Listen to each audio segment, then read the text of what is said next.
Hello, everyone. Welcome. Happy Wednesday. This is my first YouTube live stream. We've done a bunch over on Instagram, but have not ventured into doing YouTube live streams yet. So we'll see how this goes. It's a little bit of an experiment, but the topic that I want to share with you today needed a little bit of extra space and some slides, right, to keep me on target. So we will get to that here in just a second. Towards the end, we will be doing a little Q&A. I've got time today, so I'd love to just chat, answer questions, do a little AMA at the end of the slides. It's not going to be a super long class, so my hope is to really change the way that you relate with tea. And if you would not mind following Catherine's lead here and drop in the comments, let me know where you are in the world. Catherine is in Newcastle, Ontario, Canada, our neighbors to the north. Pennsylvania. I'm in Salt Lake City, Utah, if you didn't already know. We're having a beautiful, clear skies, cool, crisp, autumn-esque day today, which I'm always happy if there's an excuse to put a sweater on. We will also post this right after class on the YouTube channel for replays. So let's get started. Devon, UK, Caucus in Georgia, Essex, UK, Arizona, DC, Chechnya. Awesome. Tons of people from all over. Lovely to see everybody. So in our class today, Tea Ritual, the magic and medicine of drinking tea, you are probably going to be shocked at how deep this goes and how powerful a practice this is. And we will be talking first about sort of just what tea is, what a tisane, what a potion is, and why these aqueous extracts are such powerful herbal medicine that get overlooked way too much. Then I will share with you the 5 mysteries. And the 5 mysteries are 5 ways that we approach medicine and magic through tea in my tradition of the plant spirit path. So I'm just going to give all of it to you today. This is stuff that normally we reserve for our advanced classes, but I think that everyone will enjoy this, and you can put any of it that you like to use. You can pick and take what you like and leave the rest. And then we will end our chat about tea with Nourishing Kin, talking about deepening our relationship with plant spirits through drinking tea. And then again, a little community chat, some Q&A. Checking up here, we got Springfield, Missouri, Illinois, Washington State, Slovakia, all kinds of folks. Good to see everybody.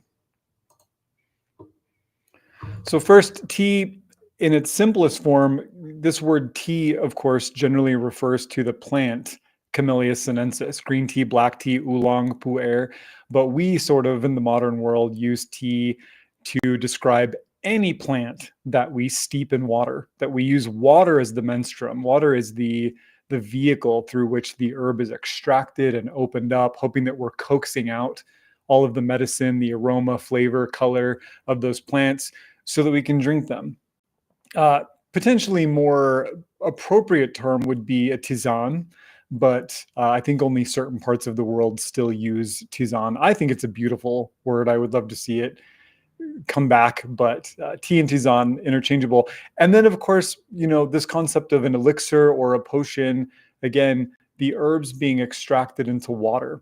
We have tinctures where they're extracted into alcohol. We have oils where they're extracted into oil. We have, oxymels where they're extracted into vinegar and honey. But tea is always water. It's always this very simple thing that we'll talk about a little bit why that's so important here in a minute. But simplicity is important here. I really think that next to smoldering herbs, next to taking a plant and putting that plant on a hot stone or tossing them into fire or onto hot coals, tea is probably the oldest format of, really structured herbal medicine in the world. And one of the reasons why I think that, and one of the reasons why it makes sense to me, is because of Shen Nong, right? We have this mythic personage who's maybe a collection of persons, or maybe he was just, one person in traditional Chinese medicine. And Shen Nong, is sitting under a tree, a tea tree, a Camellia sinensis tree, boiling his water. and one of the leaves falls from the tree and lands in the water. And it was sort of this moment of awakening into the practice of tea as medicine and as ritual. So I take a lot of inspiration from Shen Nong in a lot of ways as a deep ancestor to our herbal medicine practices. But we see these references to drinking tea in many, many traditions. And in my own tradition, when we look at the wort cunning traditions of the British Isles, we of course have the Wyrtdrenc, right? The herb drink. And many of the charms throughout many of the extant leech books, Bald's, the Old English Herbarium, Lachnunga, reference tea. They reference making tea over 1,000 years ago with all kinds of different herbs. So this is a really established format of herbal medicine, and many people are surprised to find out that in my clinical practice, I always begin with tea. So when I'm going to give a formula to someone or a protocol to someone, my first inclination is always to have that in the format of tea. Now, we're not always in a situation where we can drink 5, 6, 7 cups of herbal tea throughout the day. Some people have jobs where they can't make tea. Some people, there's just different reasons why. So thankfully, we have tinctures. We can make it easy. You can throw a tincture into your purse, your backpack, whatever. Have that medicine with you wherever life takes you. We have capsules, which are my least favorite form of herbal medicine. And there's a class here on our YouTube channel about why I don't like capsules. But if that's all you can do, it's better than nothing, right? So it's better to do something than nothing. But tea is my preferred format of herbal medicine. I came into the study of clinical herbalism through tea. I consider myself a tea herbalist. I love formulating tea blends for people. Tea makes up a large portion of how I give remedy to my clients and how I teach people to sit with the plants. So, I'm always on a tea soapbox, and I think it's very important. So tea, even though in some ways we've sort of relegated tea to being this enjoyable thing, this thing that's kind of an adjunct to real herbal medicine, tea is a completely therapeutic and viable format of herbal medicine on par with tinctures and capsules. It's not always about strength. It's not always about these heroic doses of herbs to get there. In fact, generally when we see the most profound healing of the longest and deepest existing patterns, it's through the gentlest sit with the medicine, right? And tea is exactly that. And we have the magical expressions as well, that tea is ritual. There's actually no way to make tea without engaging with ritual, even if you have a hot water on demand and all you're doing is opening up a tea bag. That's still ritual. There are still actions, intentional actions that you have to take to get from point A to point B. We can go deeper into that ritual and actually open the ways between us and the plant spirits, which can lead to very profound experiences. And this is why I do facilitated tea drinking in my clinical practice, because through the medium of tea, through that water, that liminality of water, we're able to come into direct contact with the plant spirits, with their wisdom, with their presence. And I'm going to teach you all about that here. So tea's already ritual. We can just drop in a little bit deeper with these 5 mysteries that I'll share with you in a moment. And by doing so, we really are practicing magic. We really are practicing sorcery. We're showing up in an animistic way, connecting spirit to spirit, us to the plants, making room for transformation to happen, making room for things to go from how they are now into something different. Maybe that's healing. Maybe that's a relationship with a sense of safety and protection or success or whatever. It's a fully fledged, totally bona fide, deeply powerful ritual in and of itself. And as I mentioned a little earlier, tea also calls in the primordial elements. So we are in effect recreating the cosmos. And when we look at pan-Indo-European ritual systems, ritual formats from India all the way to Ireland, any of the child cultures of the Indo-Europeans, we find that this concept of recreating the cosmos, or sort of mimicking the way we believe the universe is put together in our ritual, lets us tap into that power of manifestation and creation. So when we work with tea, we of course have the herbs, which are of the earth. They're a gift of the earth. But in my practice, we also have the teacup. And the pot and the tea kettle, which are all vessels. They represent the earth, holding, containing, and nourishing, just like the earth mother is as goddess of motherhood and nourishing. We have the teapot, which is also something of a mother, right? Something of a womb. And we'll talk about that in detail here in a minute. We have the fire. We need heat, right? Tinctures bring heat through the nature of alcohol and through the length of time that they're macerating. Tea brings heat through actually invoking the element of fire, bringing in boiling water that is hot, that is moving, that has active energy, right? When the water is simmering, when the bubbles are rising, when steam is coming off the water, when there's a sound being emitted from the water, this is the presence of the activating nature of the fire element.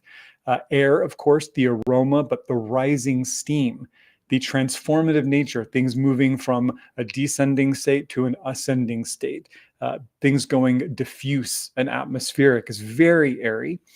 And water, the universal solvent, the menstruum of choice, the element that you and I are mostly made out of, right?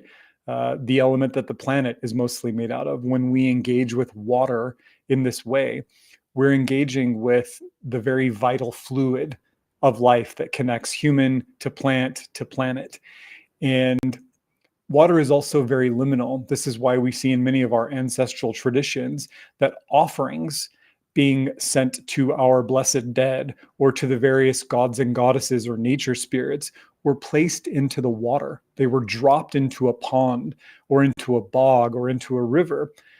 These things being reflective, right? If you look at the surface of a pond, you see our world reflected in reverse. Trees appear upside down. The sky appears to be where the land should be. And this is a way that we can embrace otherness, that we can step towards the alternate, the other side of the hedge, the other side of the veil. And so water is naturally a very liminal element, neither fully solid nor fully gaseous, right? It's in the middle. And so very, very powerful. Tamar says, I believe water is conscious. Absolutely. Look at the research of folks like Veda Austin talking about water communicating actively with people in the moment. I'm totally on board with that.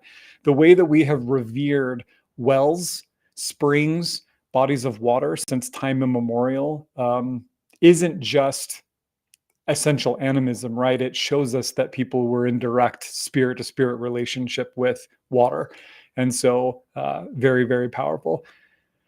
Tea is my favorite way to connect with plant spirits too. I brought my cup of spearmint tea with me for this webinar. I love it. I'm drinking a little hodgepodge, I end up in the clinic with these piles of herbs left over from doing blends for people. So this one is like chamomile, marshmallow leaf, holy basil. There was a couple chunks of licorice root of ganchao and like a stray goji berry. So I was just drinking like a kitchen hash tea, just kind of whatever's left. Okay, let's move on. Let's get into the 5 mysteries. And it sounds like a bunch of you already love drinking herbal tea. You already understand the power and the beauty of this process. So what I'm going to give you in these next 5 just little brief perspective changes is a deepening of how far tea can go, how you can take each step of the tea crafting process and ritualize it and allow it the space that it needs to become something more, right? A lot of people, tea drinkers especially, always have this sense that there's something a little bit more in the next sip, or there's something a little bit more hiding behind the tea mug. And my hope is that I can gift you with that more right now. So let's begin, of course, with the herbs themselves, the plants themselves. And whether you are working with fresh herbs that plucked right from your garden, or dried herbs. And I will take a little bit of a side tangent here and just say, Again, herbal medicine should be accessible. So if what you have access to is tea bags, little paper tea bags with the tea inside, fantastic. Please join in this work with what you have access to. Keep in mind that in order for the herbs to be put into those paper tea bags, they have to be powdered, right? So if you look at your herbal tea pouch, you'll see that the herbs inside are finely, finely powdered. And they do that in order to make sure that each tea bag has the same amount of herbs and that you're getting the same amount of each of the beautiful plants that are being put in that formula. But when we powder herbs, we also increase their surface area billions of times over. And that means that they go bad quickly. The volatile and essential oils either go rancid or they evaporate off completely. Many of the constituents of the herbs are now exposed to the air and they start breaking down. And this is why, even if you have a diversity of different herbal tea pouches or tea bags, they often all kind of look that same color. They kind of just have that sawdusty color, right? They've all kind of been in there for generally about a year from the time that the bags are stuffed to the time that it makes it to the shelves of the grocery store and into your tea cabinet at home. And we also have to consider the paper as well, the bag as well. I always think about how is it that we can soak this paper tea bag in hot water for 10 minutes, 15 minutes, and it doesn't dissolve, it doesn't fall apart, right? And it's often because a lot of those tea bags are treated with plasticines, formaldehyde, other chemicals that sort of make the paper more resilient to water. And, there are certainly good bio bags out there. There are tea bags that are being made with biomesh and different materials. So it's not all of them, but definitely something to think of. When you work with whole dried herbs, like the one on our slide here, nature's little Ziploc bags, right? All of those beautiful little cellulose structures in the plant, as the plant dries, they shrink up and they just hold everything. It's like putting them in a little Tupperware container, right? And then when you put those dried herbs into your teapot or into a tea bag or whatever, as the water starts to absorb into those dried materia, they burst those little bags open, releasing the flavor, the color, the aroma, the medicine, the magic. And this is why whole leaf herbal tea always tastes better. It always looks more vibrant. It always smells different. It's always interesting when someone has only ever had chamomile tea from a tea bag, and then I make them chamomile tea with the whole dried flowers, and they say, "Oh my God, this smells like Honeycrisp apples. It smells like dried apples. Smells like being outside on a warm summer day." It's like, right. All of that is contained in those plants, and we lose so much of that when we dry them out. Brent from Canada, Frankie from the Pacific Northwest. Welcome, guys. So, sidebar over. That might be our only tangent today. Whole leaf organic herbs when you can, but work with what you've got. Okay. Wake the herbs up. Give them a little nudge, give them a little something. And here's how I like to do that. First of all, we always try to step into the work with intent. Why are we making the tea? Why are we choosing this herb? Why is this herb choosing us? What's the reason for bringing this plant or this grouping of plants into our tea bowl today? Maybe it's simply to enjoy them, and that's okay. Maybe it's to address a particular physical, mental, emotional, spiritual health struggle that you're going with. Maybe it's because when you are in kinship with that plant through the medium of tea, everything just feels right. Okay, that's okay too. But be clear. Take that moment and say, why am I stepping into this space? What am I doing here? What's the point? And we do that so that we then know how to wake the herbs, right? How to. Some people will say charge them. I don't super love that term. It feels a little authoritative to me. Like, I'm charging you to do, it's not our tradition. The approach is a little sweeter. It's a little more respectful. But we say wake them, right? Or we say petition them. So if you are able to hold those herbs in your hands or in a small container and get them near your heart center, get them near that strongest oscillating force in your body comes out of the heart center, many times greater than the oscillating force of the brain, a much bigger energetic reach around you than any other part of your body. The heart is our liminal space, and it's where these conversations between human and plant actually happen. So bring them to your heart center and talk to them. I mean, this seems so banal and basic, but it's incredibly powerful, right? And it brings us into this sort of confronts us with the presence of otherness, with the presence of plant. And so you can say something like, Metha, chamomile, thank you for all of your kindness and your blessings. And today I would love to connect with you for, this nervous stomach that I have, or because, a day's not right without a little chamomile. They do love to be adored that way. Put your magic into it. Let your magic, your intent, your petition, your prayer mingle with the innate virtues of the plant. They're already showing up with their virtues. How can you add yours to the mix? How can you meet them halfway? We're always greater than the sum of our parts. So become part of the process, and you will find things go differently. The body becomes more receptive to the medicine because you've actively engaged with it. The digestive system, the tissue in the mouth and the belly allows for things to move more efficiently into the system. This is a teaching we get from Chinese medicine. And it's just more enjoyable, right? It's just more enjoyable to do it this way. So I like to hold the plants in my hand in a container and talk with them person to person, spirit to spirit, intelligence to intelligence, and be kind and loving. And I always share a few breaths. Offering my exhalation to the plant as a gift of love and gratitude, and then receiving their response and their presence through my inhalation. And that breathing we call green breathing. It's a very powerful ritual in and of itself because you and I are always already doing it. We're already exhaling what the plants inhale, and we're already inhaling what the plants exhale. So that reciprocity of respiration is already a ritual in place. You can't get away with it until you die.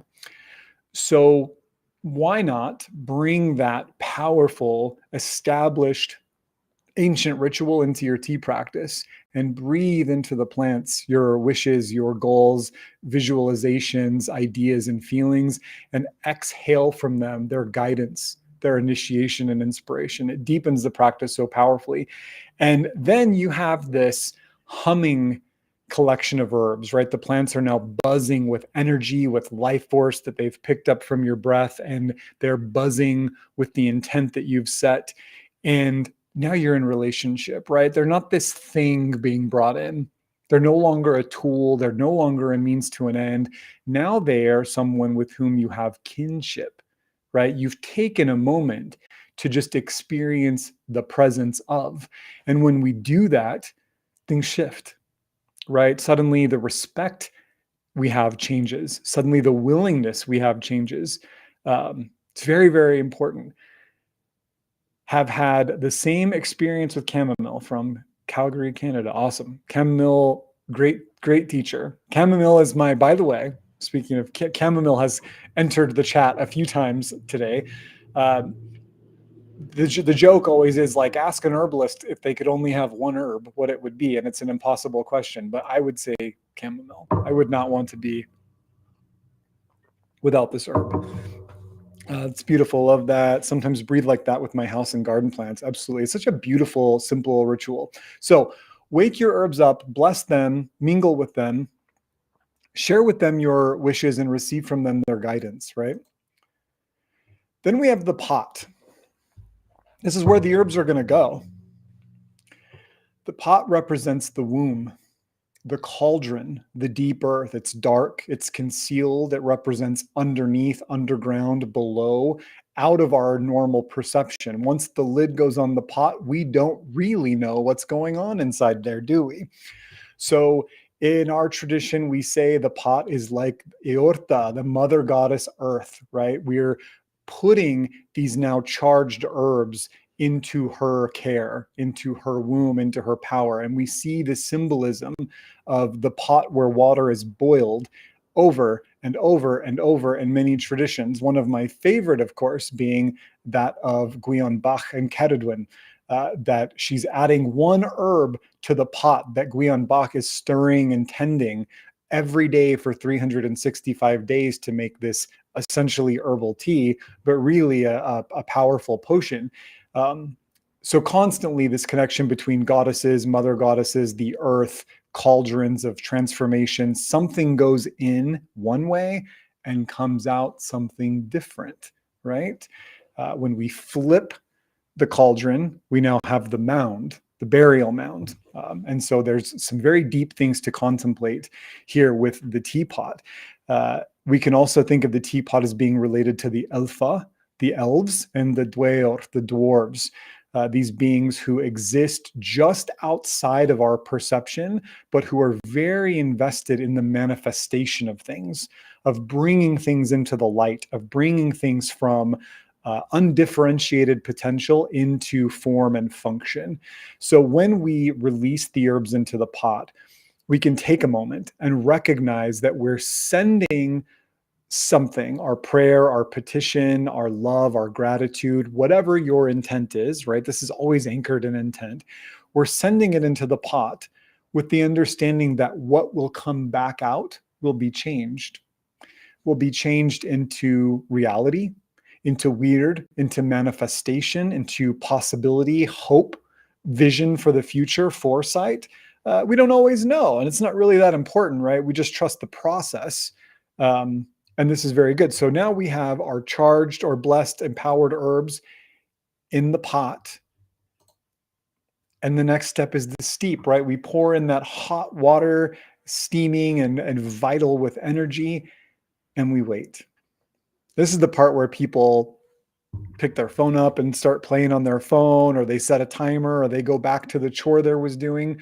What if we spent that 5 minutes, 10 minutes, 15, or even a part of it, whatever you're capable of?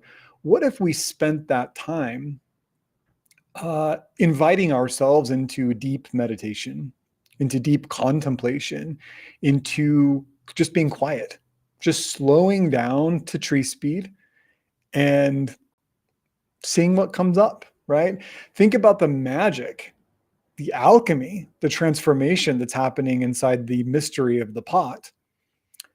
Something pretty incredible is happening. It might be worth staying connected to, might be worth staying invested in, right?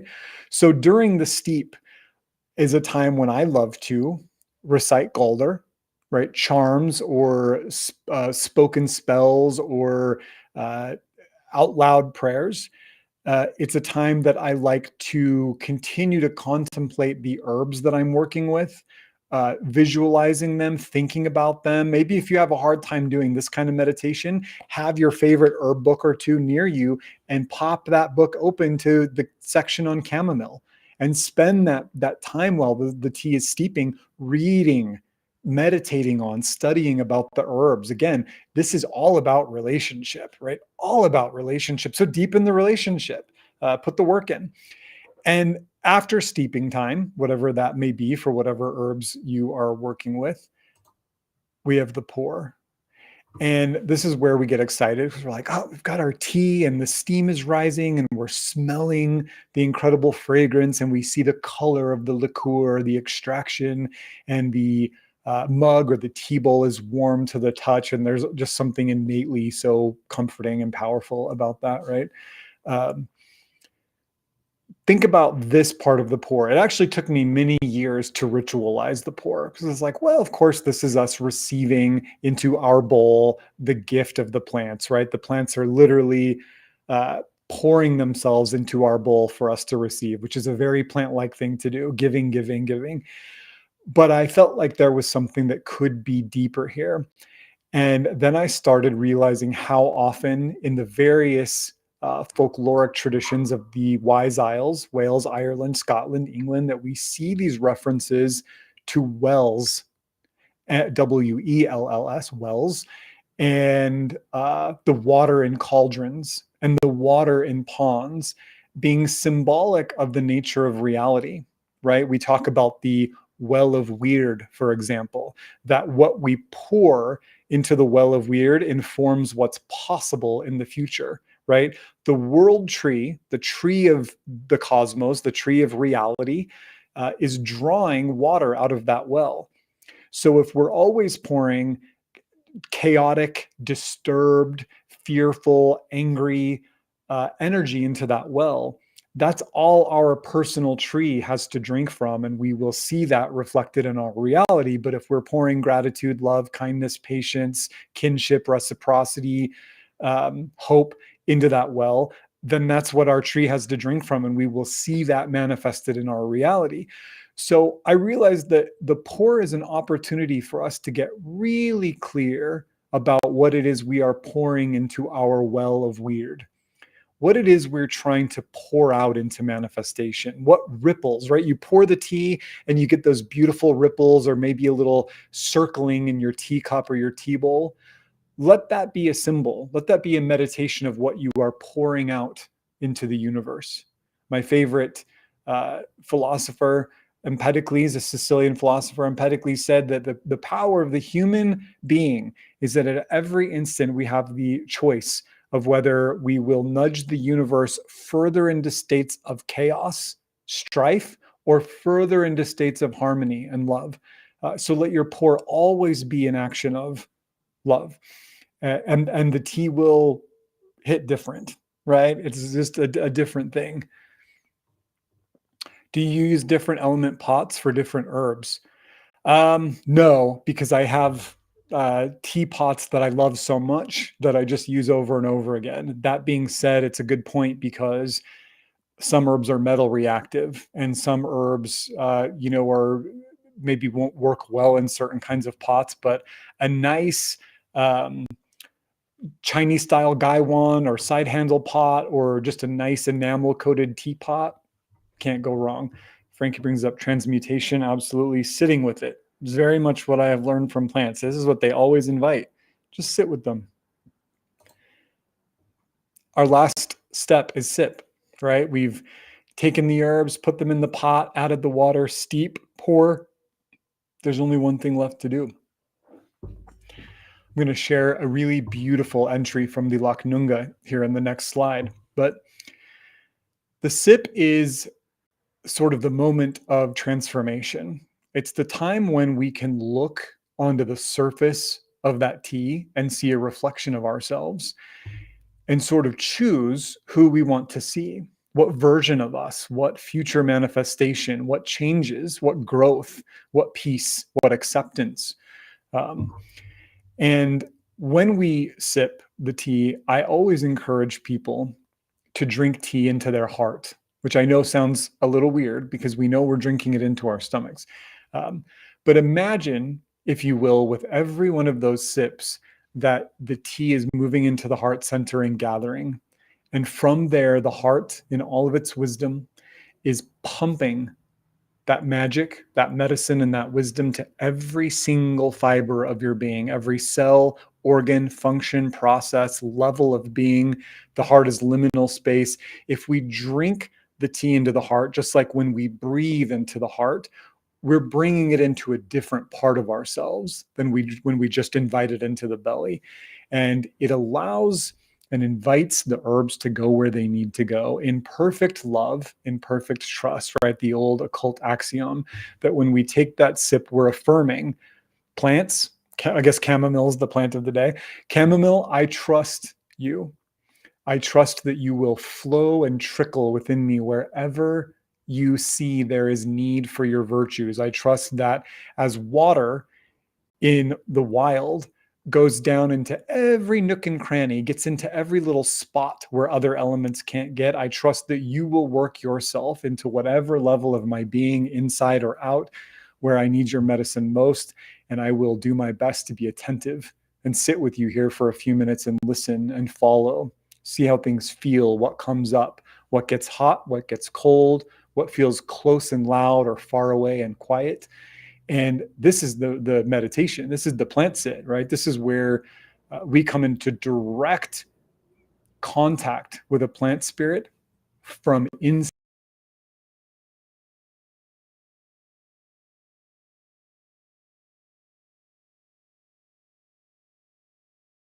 the body in love and trust. We experience that plant responding to us in the moment using oftentimes our own lexicon, our own language, our own feelings. Very, very powerful. So we sip and we sit and we listen and we contemplate. And I always like to tell people, set a timer for yourself, 5 minutes, 10 minutes, 15 minutes before you move on to what you're, open the book back up or open the laptop or turn your phone on and you're kind of sipping and doing things. Set aside a few minutes where everything that happens in that time frame, you will accept as omen. Now, not all of that means anything. There's some stuff that later on you'll think about it and be like, that's just the worry of the day. We're going to throw that out. But in this sipping is where the plants can bring up ideas, inspiration, memories, and thoughts, feelings, sensations that mean something, And so we don't analyze them in the moment. We just let all of them flood in, and then we pick them apart later and say, what's meaningful here? What's relevant to my intent? What's relevant to what I started with? What's relevant to what I'm working on? What's relevant or reflective of what I need to work on, right? We call it the emerald mirror. The plants hold that emerald mirror up to you and they're like, look at that, this thing that maybe you didn't see before. Is there a way we can attain a pour if we usually use a tea ball in a single cup instead? Sure.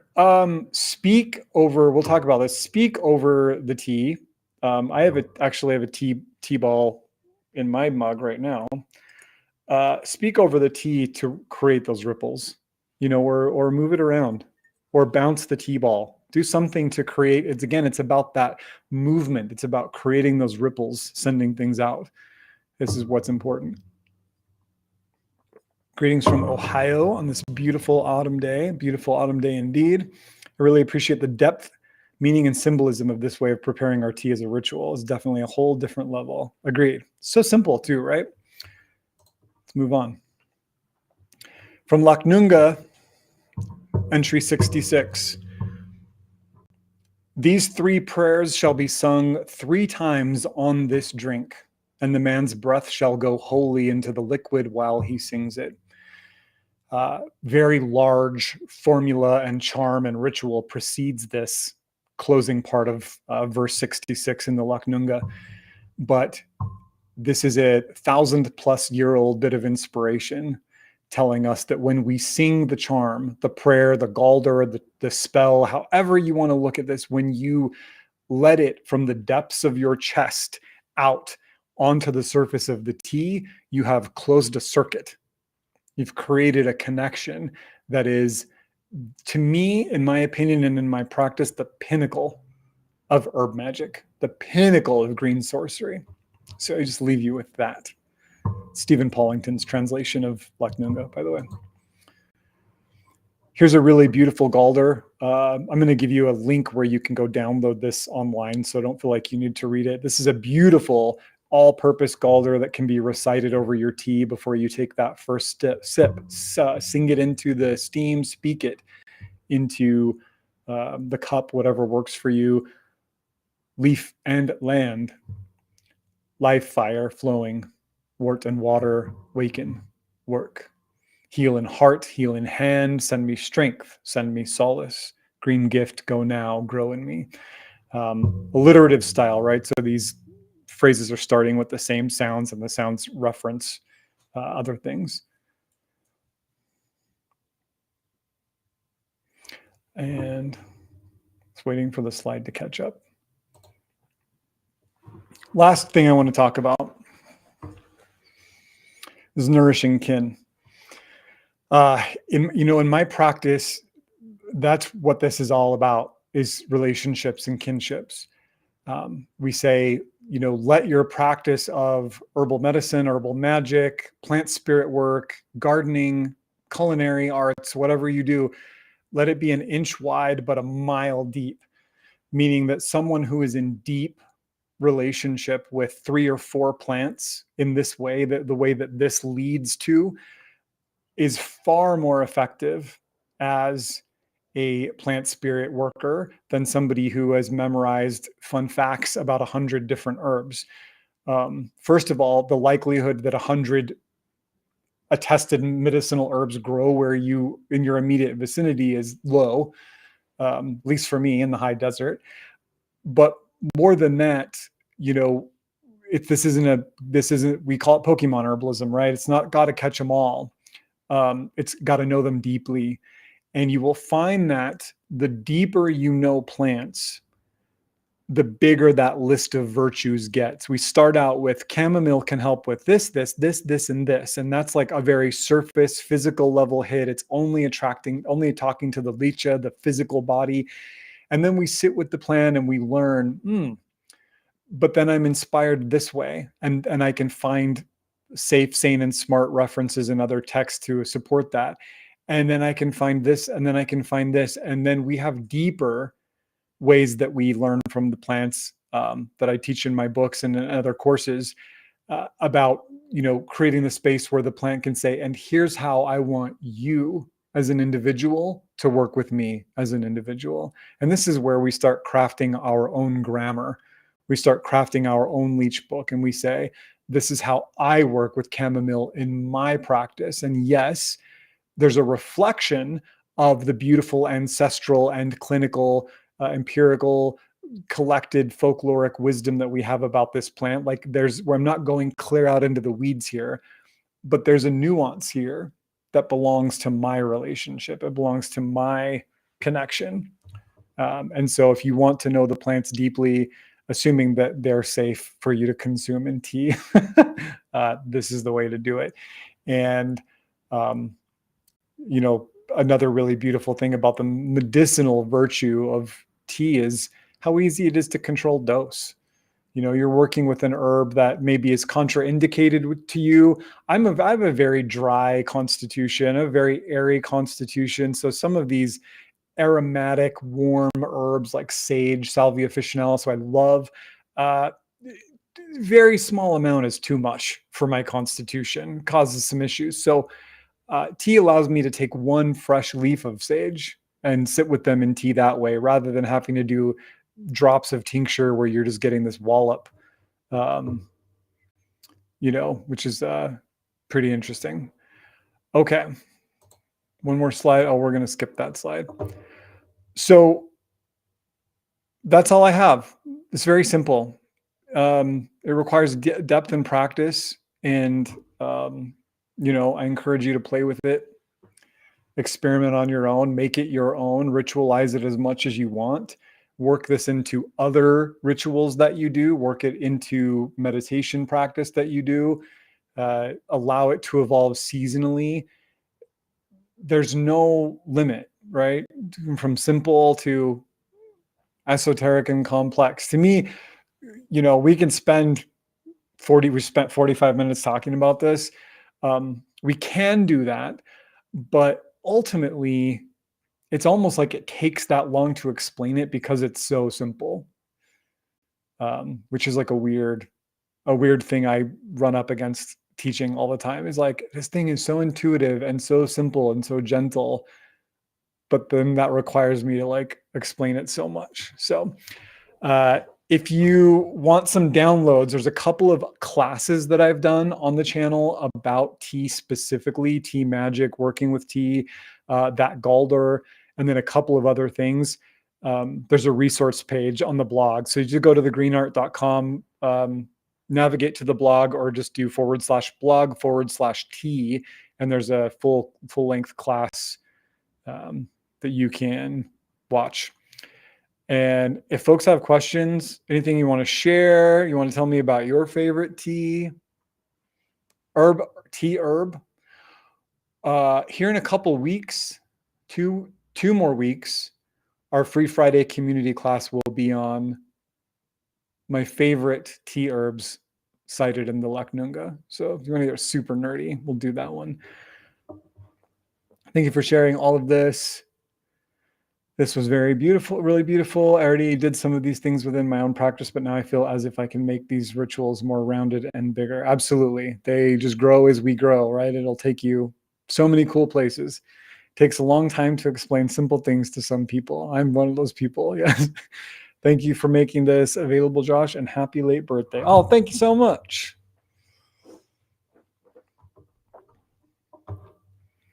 Of course, if you have not subscribed to the channel, please do that before you leave. Let me put a couple resources up here for a second, but feel free to keep dropping comments, questions. We do a free community class every single Friday. The first 3 Fridays in October have been guided plant spirit meditations, so you can listen to them and go journey along with us. The upcoming stuff is always on my website, which I update all the time. And then our free weekly classes are right here on YouTube. We'll kind of see how this goes. I had a really good time hanging out with you guys in person. So maybe we'll do more of these. I would like to. And relatively active on Instagram. Depends on the week. Some weeks I'm like, okay, we share stuff to Instagram. Some weeks I can't get far enough away from Instagram. But you all know how that goes. How do we open up to receiving the plant's wisdom, thinking about how to hear them well? I think the first stage in that is being quiet. Plants can be loud. They can yell at us sometimes, but their communication comes in through the heart center first, and then from there trickles up to our other senses, including our inner vision, right? Including that sort of intuitive hit that we get. So for some people that really struggle with sort of hearing the quiet voice, what we might call the intuitive voice that communes with plants, the heart voice, sometimes a little cursory meditation study helps, kind of learning some mindfulness or some, like Zazen style, kind of following the breath, kind of learning how to settle into quiet. And some people can just jump into it. But to me, it's creating the quiet space, the open heart, and then having that ritualized point of contact with the plant. So you're sitting with them, you're holding them, you're smoldering them as incense, you're drinking them as tea, as very physical beings, right? We like that, and it tends to work really well for people. There are techniques that we use where we can communicate with plants who are not present in any form, but it's easier if they're with you. I'm all for super nerdy. Well, you are in the right place. Referencing recent campaign for Witches of Scotland, I'm interested in developing a tea ritual for ancestral healing for this. I love that. Just as we drink tea into the heart, we can also drink tea into the marrow. We can drink tea into a particular timeline, drink tea into a particular ancestral stream, or even for a person, right? This is nothing new, this idea of toasting someone or drinking in blessing of someone, right? Drinking in wassail, right? Drinking for someone's health. We can ritualize the tea and drink into timeline, including your own, right? We do that a lot in my clinical practice. Where do we need to put this medicine? Where are we guiding it? In your experience, will plant spirits use other somatic experiences besides the intuitive center, for example, sense, sounds, or nerve sensations? Yes, they always will work from your own lexicon, your own language. So it's not uncommon for people to be sitting tea and have a memory pop into their head that's just super random seeming, but speaks very specifically to the issue. They'll smell something, or a song will pop into their head, or the body will respond. I always love looking for body responses. What gets warm and tingly, what gets cold, what feels disconnected, where is the block, where is the ease? A lot of somatic stuff in this work, following tea, right? Drinking the tea into the heart, and then what? We always ask the next question, and then where does it go? And then how does it feel? And then what comes up? And you just follow that ad infinitum. Thanks, Josh. I would love more live YouTube. I appreciate you sharing this knowledge. I have loved growing herbs for a while and talk to them while growing them. Love that. We will definitely, I think, do some more. This has been enjoyable.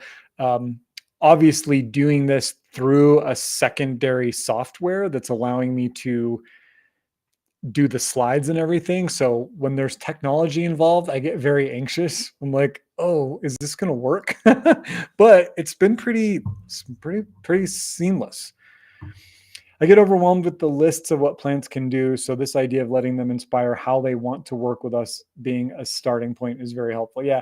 And the best part about a list is if we put ourselves into that same position, if you're like, this is why people cringe at having to write a resume or a CV.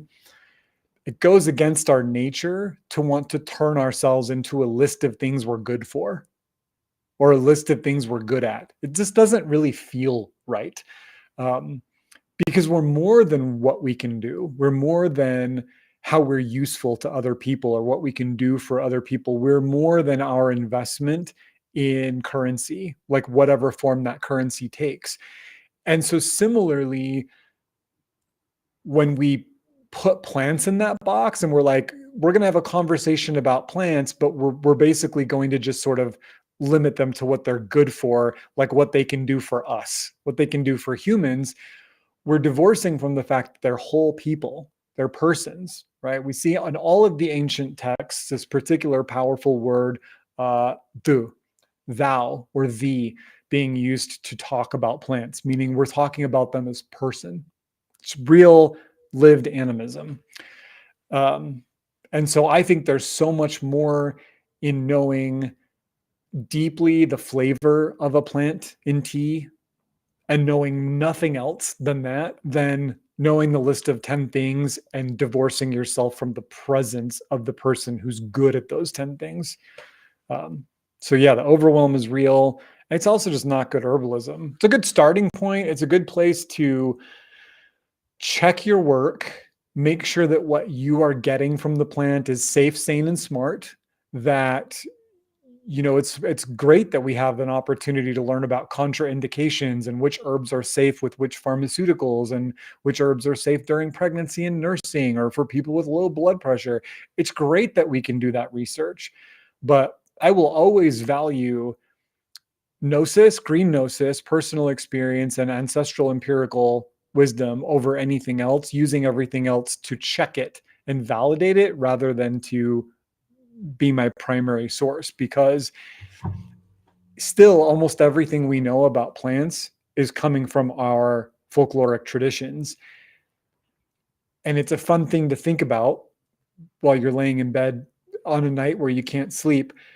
How did the people who taught the people I learned from, who taught those people, who taught those people, who taught those people, how did they learn about the herbs?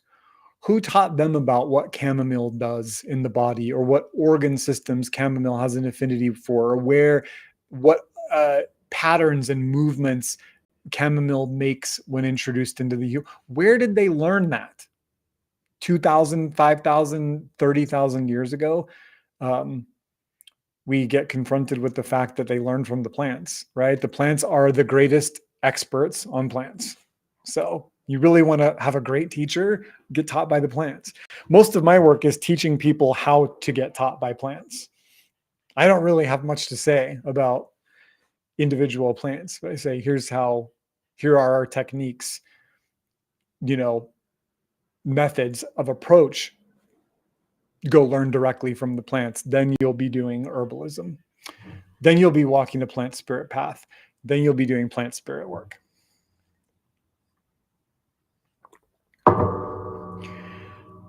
We're almost to an hour. We're going to wrap up at an hour. So anyone else have questions, a share, topic ideas? You want me to do another live next month? I would love to know, for folks watching live, what would you like to talk about? Or if you're not live, feel free to still use the comments. We'll definitely, I think, try to work one of these in once a month, and maybe do more over time. Sitting behind a camera, being a talking head, it's fun. But when there's engagement and there's like real people to connect with, that's fantastic.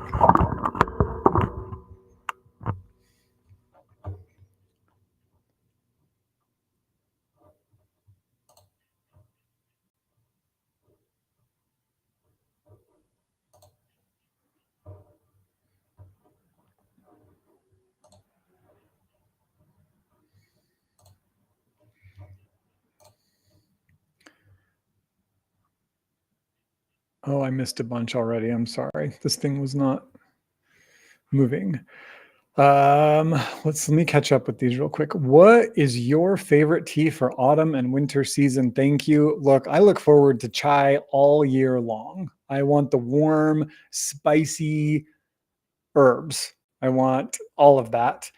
Herbs that I work with locally, I really lean into the aromatic herbs. I really love the holy basil and mint, um, and even calendula to bring a little bit of sunshine.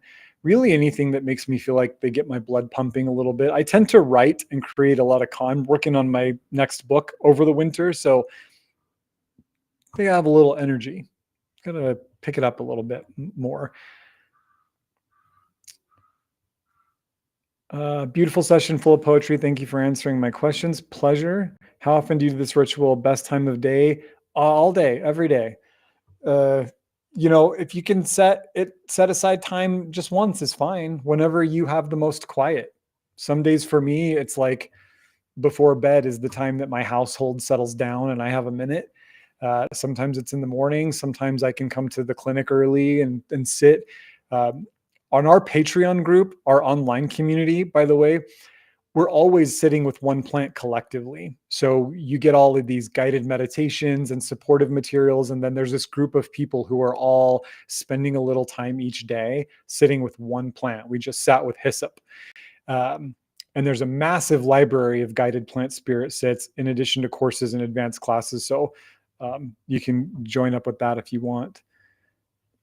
Thank you for sharing wisdom. Pleasure. Plants are so smart. I'm a first responder, and a few of the guys have turned to a nightly tea routine to help de-stress. This is meaningful, so thank you. That's incredible. I had some really interesting things happen with some first responders folks a couple months ago, and really sort of got a look into what that work is like for people.